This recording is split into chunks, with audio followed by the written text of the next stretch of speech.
আসসালামু আলাইকুম, আমি টেক সাহেব। আজকে এমন একটা সমস্যার সমাধান নিয়ে এসেছি যেটা প্রায় সবাই কখনো না কখনো ফেস করেছে। মোবাইল চার্জ হচ্ছে না। এই ভিডিওতে আমি দেখাবো 5টি মূল কারণ ও তার সহজ সমাধান। তো চলুন শুরু করা যাক। প্রথম কারণ হলো চার্জার বা ইউএসবি কেবলের সমস্যা।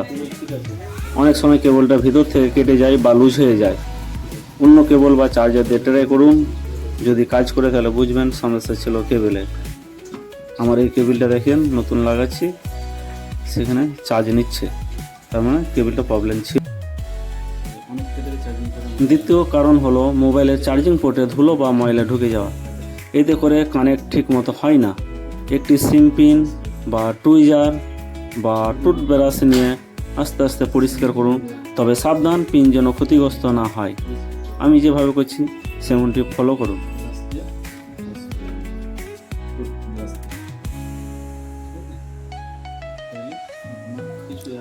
তৃতীয় কারণ হতে পারে সফটওয়্যার সমস্যা। কিছু অ্যাপ ব্যাকগ্রাউন্ডে চার্জ নেওয়া বন্ধ করে দিতে পারে। ফোনটি একবার রিস্টার্ট করে দেখুন, প্রয়োজন হলে সেফ মোড করে চেক করুন।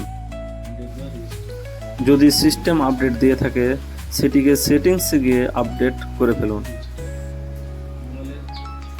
চতুর্থ কারণ হতে পারে ব্যাটারি ড্যামেজ। পুরনো ব্যাটারি বা ফুলে যাওয়া ব্যাটারি ঠিকভাবে চার্জ নেয় না। সেটার জন্য সার্ভিস দরকার হতে পারে বা ব্যাটারি চেঞ্জ করতে হতে পারে। অনেক ক্ষেত্রে ব্যাটারি রিপেয়ার করা যায়। পঞ্চম কারণ ও সবচেয়ে কমন কারণ চার্জিং আইসি প্রবলেম। ইনপুট দিচ্ছে, আউটপুট হচ্ছে না। এক্ষেত্রে আপনি যদি রিপ্লেস করতে পারেন তাহলে নিজে রিপ্লেস করে নেবেন, আর যদি না পারেন ভালো কোনো টেকনিশিয়ানের কাছে করিয়ে নেবেন। এছাড়া অনেক সময় পাত্তা থেকে প্রবলেম হয়।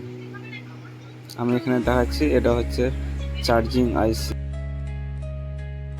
এই সমস্যাগুলোর মধ্যে কোনটা আপনার ফোনে হচ্ছে কমেন্টে জানান। ভিডিওটি যদি ভালো লাগে অবশ্যই একটা লাইক দিন, শেয়ার করুন এবং সাবস্ক্রাইব করে পাশে থাকুন। দেখা হচ্ছে পরের ভিডিওতে।